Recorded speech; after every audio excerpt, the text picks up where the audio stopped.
Jai Hind, I'm Dinanath Prasad.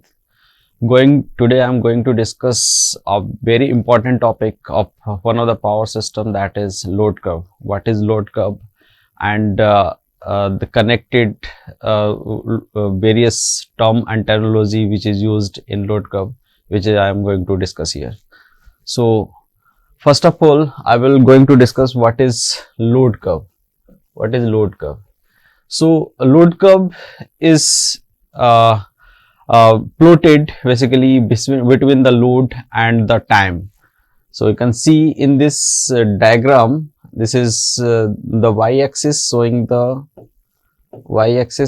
load, whatever will be the load, and x-axis showing the time.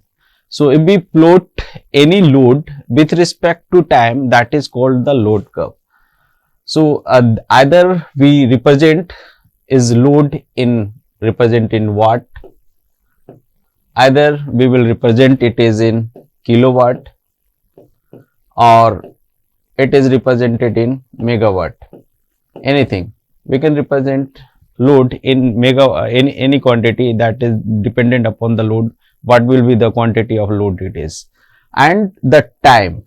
So according to time, we defined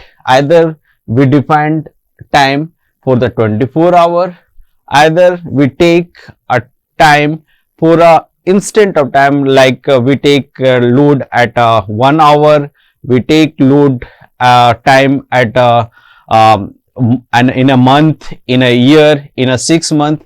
That will be the variations. You can see this is the load curve of 24 hour. Means the load is varied. This can see this load is varied with respect to time. With respect to time, at every instant of time, the load will be varied. At every instant of time will be the load of the varied.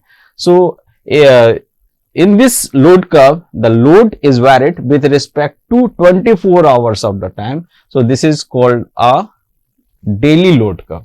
If the load is varied with respect to 24 hour in a day, that is called the daily load curve. So similarly, you can see another load curve. This is different from the previous one, but again this is in general form. Previous one is the load curve for the 24 hour. If the load curve is varied with respect to 24 hour, that is called the daily load curve. If it is varied with respect to time of 30 days, that is called the monthly load curve. Or if it is varied with respect to yearly in a 12 month, that is called the yearly load curve. So this load curve is the power system is not same all the day. You can see in this diagram or in the previous diagram, they will at every instant of the time they will varied. Their load will be different. That load cannot be constant in a whole day, in a month, or in a year, and they will varied every instant to instant. So what information we obtained from the load curve?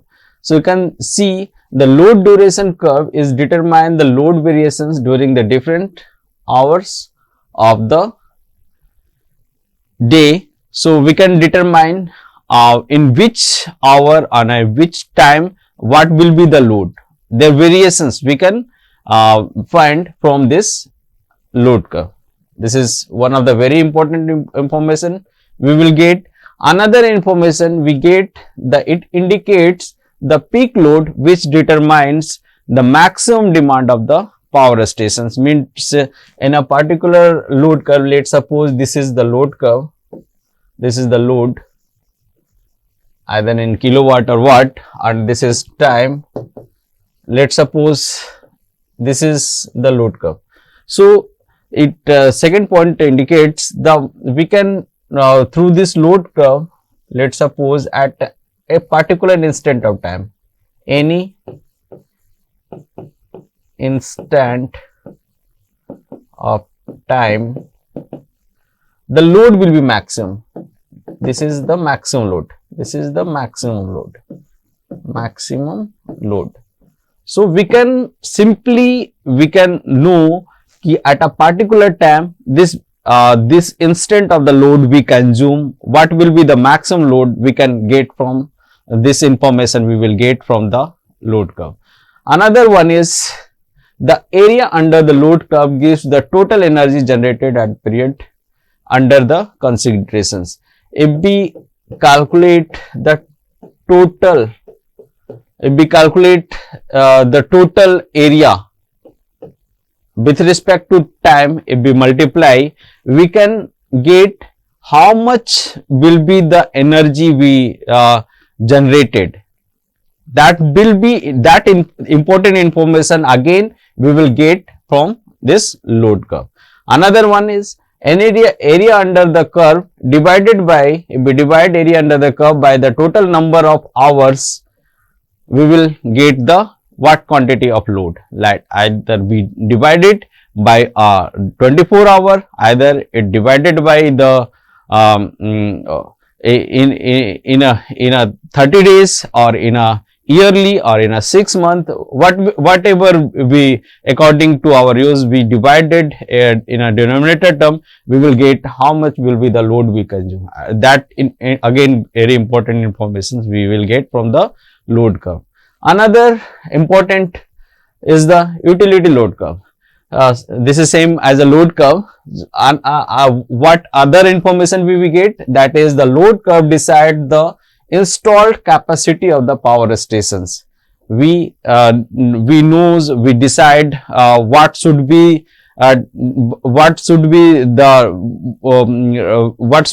installed capacity we take for the particular power station. That will be decided from the previous load curve.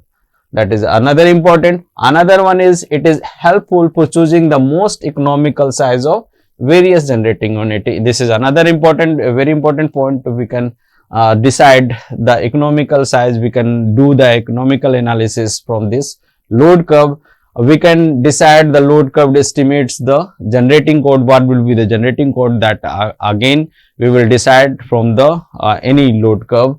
Another very important point, it decides the operating schedule of the power station. That is in which sequence, which kind of generating unit we on, in which generating unit we off. That will be all decided by this load curve. Means according to generations, accordingly we basically we reduce the cost, we can save the economy.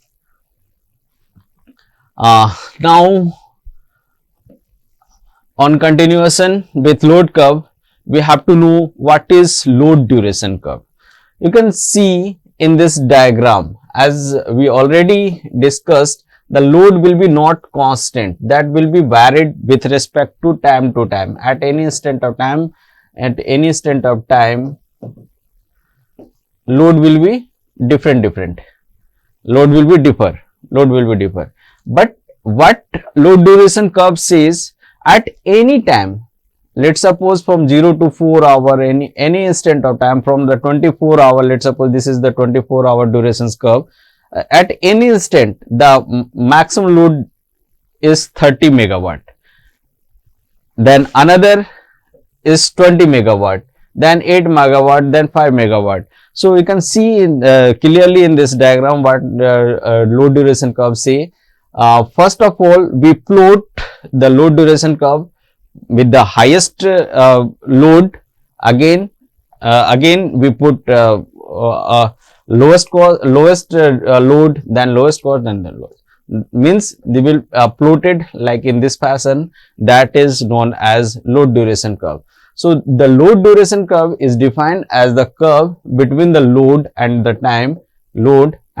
time. Represent the ordinate load plotted in order to decreasing magnitude.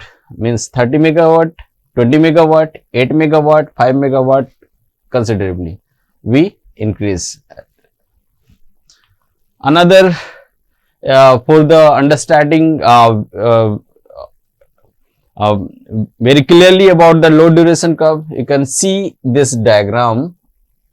Now you can see this is the time in hour. They will be varied load with respect to time. So you can see from this is daily load curve from 0 to 4. The load will be is 5 megawatt. 5 megawatt.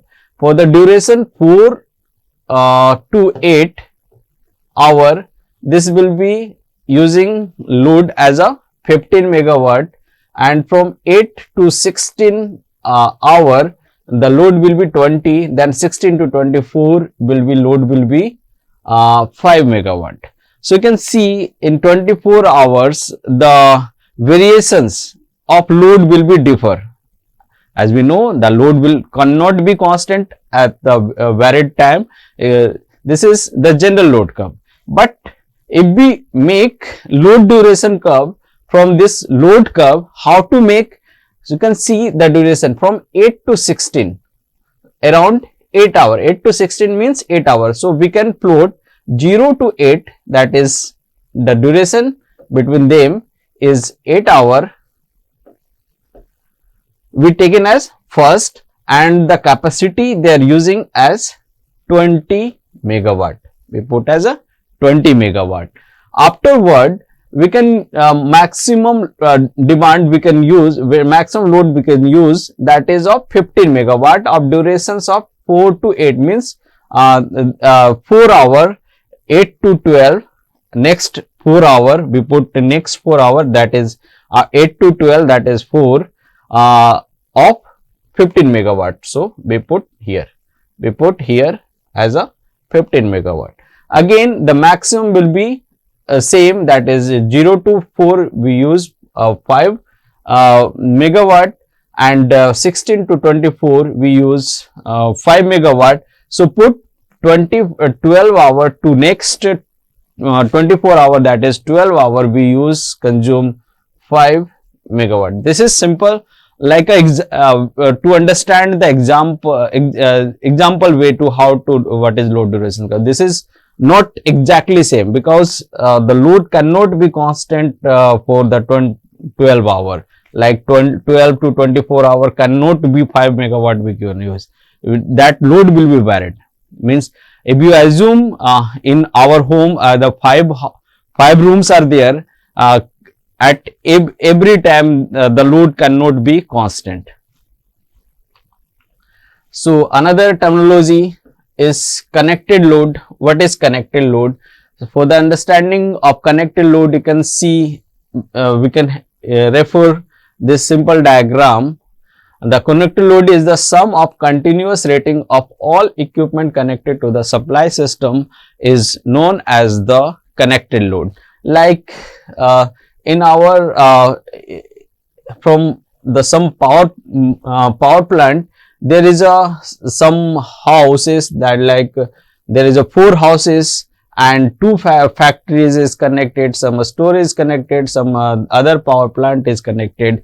So what total load consumed by these houses, what load will be consumed by this factory, there is a store, this other consumer, if we add them all, whatever will be the load we getting after adding all the load, that is known as connected load. So what will be the, how much will be the connected load in this system, that will be calculated. So for simple understanding, we have taken the example of connected load, like a power station is supplying load to 1000 consumer. A power station is supplying load of 1000 consumer. What are the status of this load?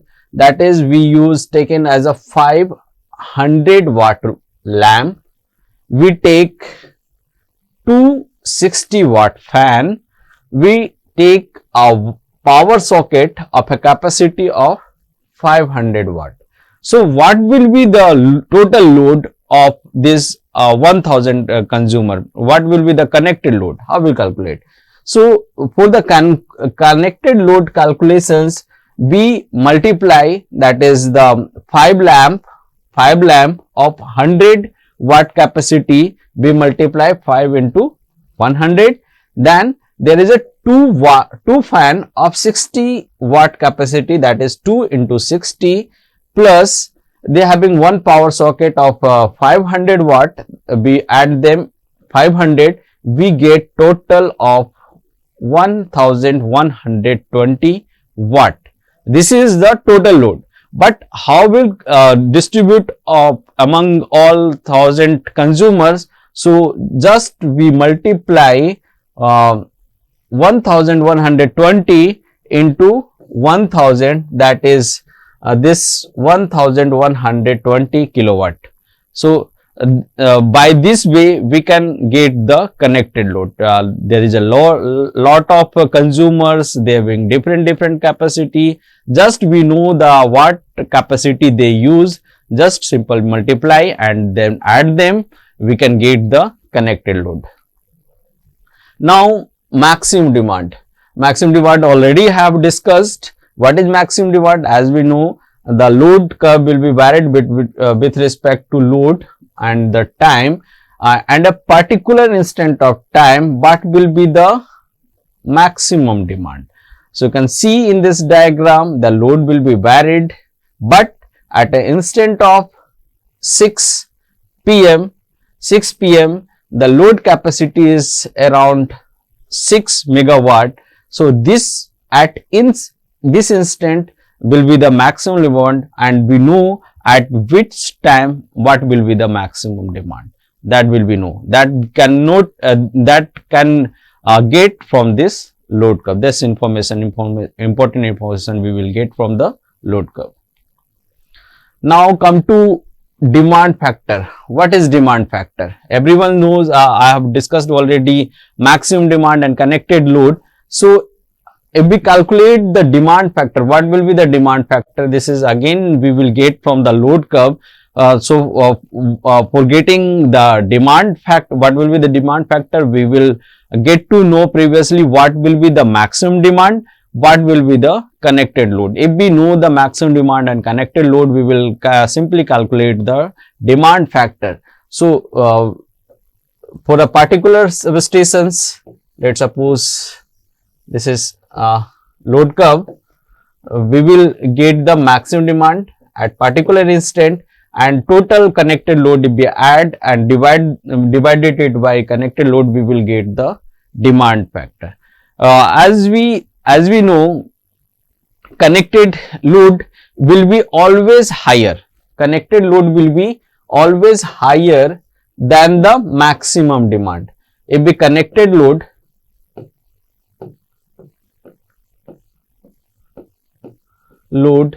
is always higher than the maximum demand, then what will be the demand factor? Demand factor is either greater than 1 or less than 1. So as you know, connected load is always higher. Connected load is always higher means demand factor is less, that is it is less than 1. It is always less than. This is very important factor. Any power station, any substation, say connected load is always less than 1. Likewise, a simple example, if a maximum demand of a power station is taken as 80 megawatt, means any instant the load will be 80 megawatt, and connected load of the system will be 100 megawatt. On that case, we will get to know what will be the demand factor, that is 0.8. This is less than 1.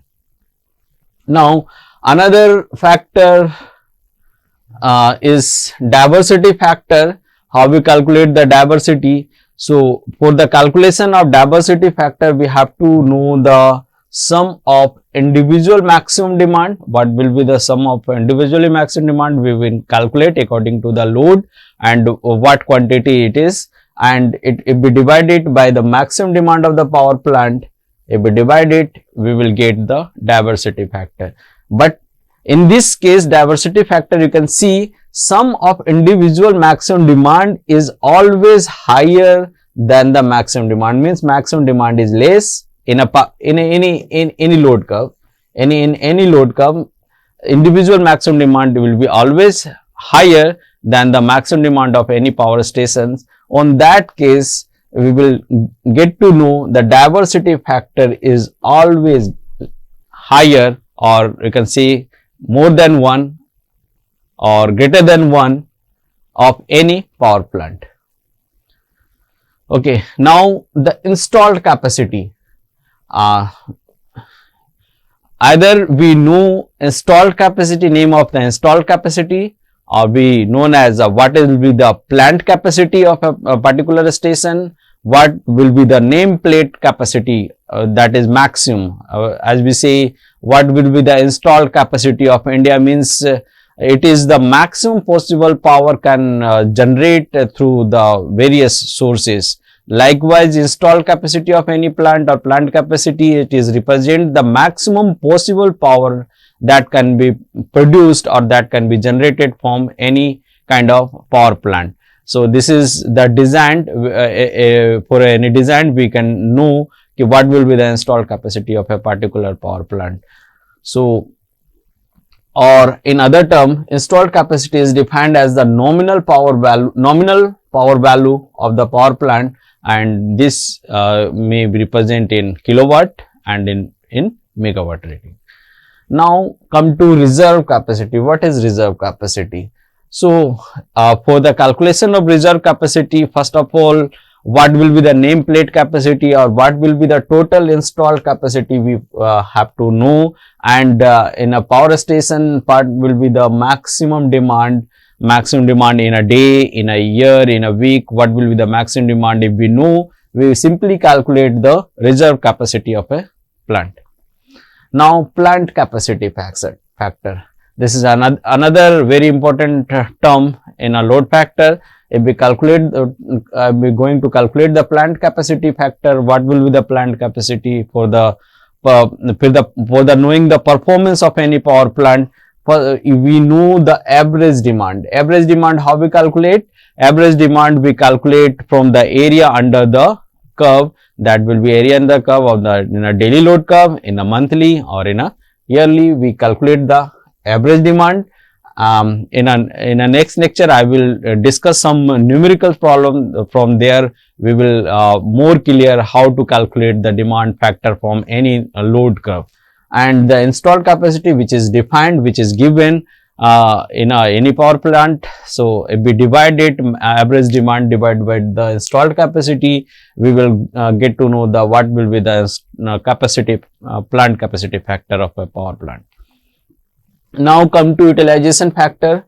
For the knowing the utilization factor, this all factor which I have discussed here, it is very important to know the performance, how the power plant will be or any substation will be performed. So that's why we have been calculating all these factors. So another factor is utilization factor. We have to know the maximum demand and the installed capacity. If we divide it by installed capacity, we get to know the utilization factor. Installed capacity is of any power plant is always higher. This is on higher side than the maximum demand. That's why utilization factor is again less than 1. Another factor, that is plant use factor.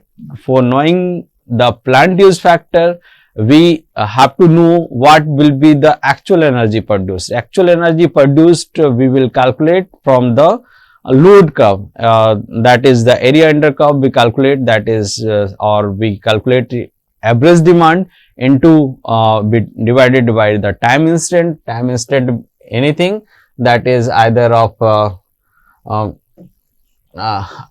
1 hour in a day, in a month, and divided it by the installed capacity. Installed capacity is given in any power plant, and what number of operating hours we use that plant, we know, we will calculate the plant use factor. Like in a time we use 24 hour, this gives the times in a day. If we use in a week, then we multiply 25 into the 30 hours in a month, 30 days, or in 28 days or 31, we will get the time. Thank you for that. I will discuss next lecture on the numerical problems on the same. Thank you.